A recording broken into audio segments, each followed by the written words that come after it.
Hello and welcome. I'm Andreas. I work as a trainer and consultant primarily for C++. And I'm also the creator of C++ Insights. And this is also the tool I like to talk about in this series.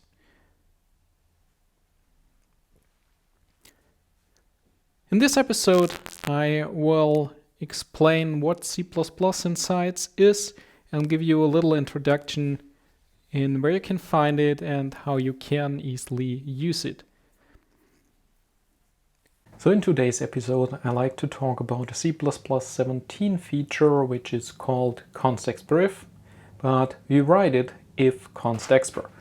In today's episode, I like to show you a transformation I implemented a while ago after seeing a tweet on Twitter from Vittorio Romero, and it's about padding. So this is something that I had contact a lot with since I worked a lot in networking, transferring packets from one CPU to another CPU, one device to another device, with different operating systems, different NDNS, and so forth. And this is something that you may not have contact with a lot depending on where you work or which projects you worked on, but it can still have a performance impact, I would say, on your code, or at least a memory consumption impact.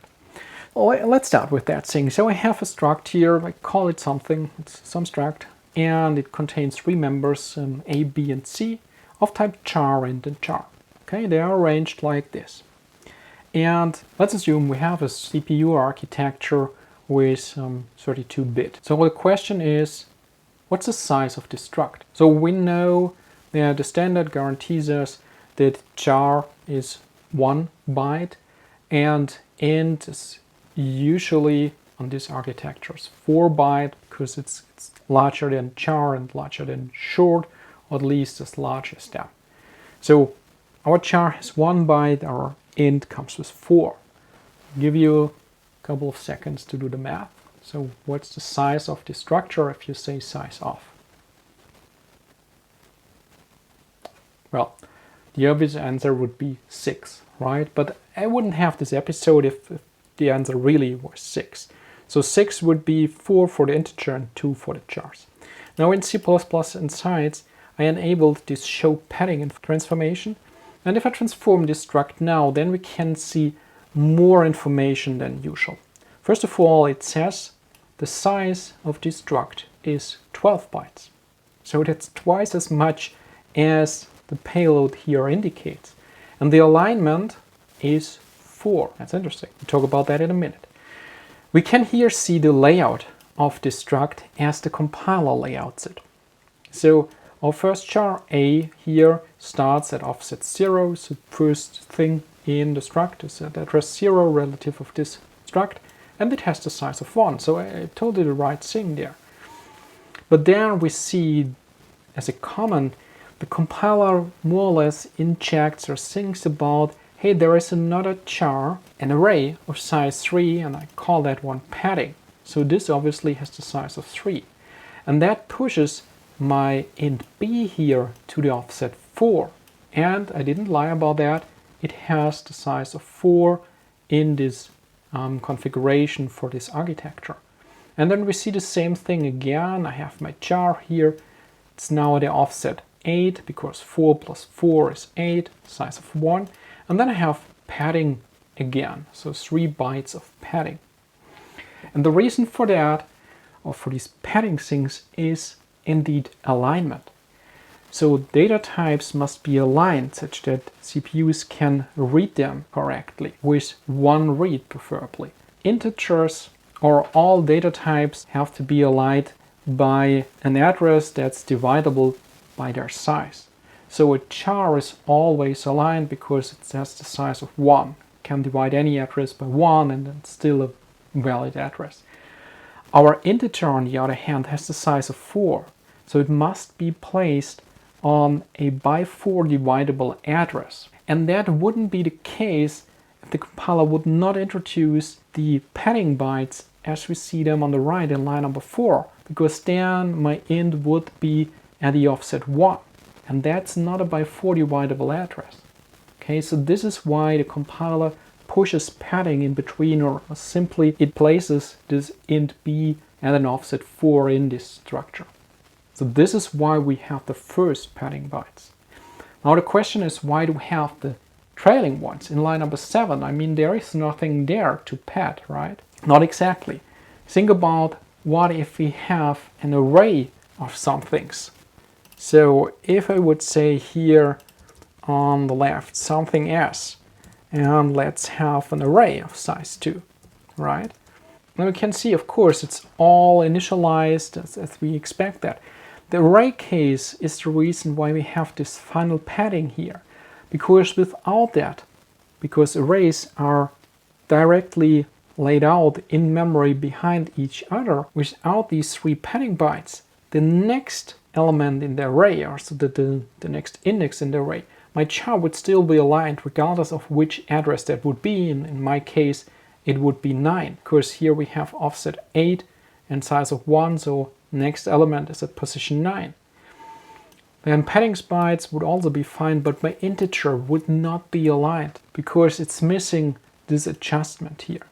So a struct may also be padded at the end to make this structure overall aligned to the data type in the structure, which comes with the highest alignment requirements. So this is why we have this final 3 padding bytes. But that now means that we wasted 6 bytes of memory.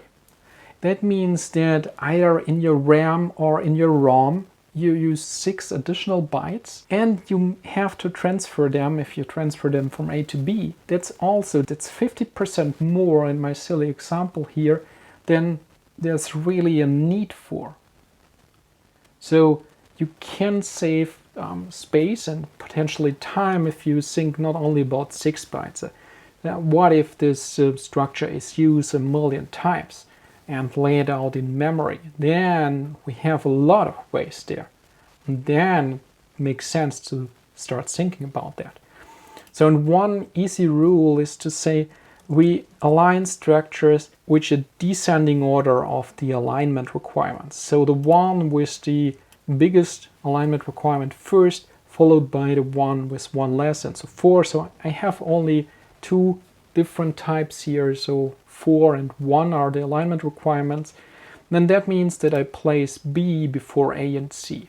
And if I now transform that again, and we can see, oh, the size dropped significantly from 12 to 8. It's still 2 bytes more than we would actually require to store this information, because now we see that case that we have the final padding making this struct usable as an array. And that's something we cannot get rid of really, other than telling the compiler to ignore padding, but that has other implications. However, this is something that C++ Insights now visualizes, such that you can get a glimpse inside what's going on there, and that might be something that can help you to save a couple of bytes there. I used to hunt these bytes in the past, because on embedded systems 6 bytes in the end are a lot if this data structure is used multiple times, or if you have to transfer that message often, then it means that you can transfer it faster in theory and practice if you realign the structure, which on the other hand in networking is not really that easy, because the other side has a certain expectation where which member is in the structure. But that's a different story. So I hope you enjoyed this new transformation and visualization of C++ Insights. As I said, it's based also the visualization on a tweet by Vittorio Romero. But if you check out the GitHub repo and this specific commit, then you find more reference to that. Enjoy it. That's it for today. Stay tuned for the next episode. Bye bye.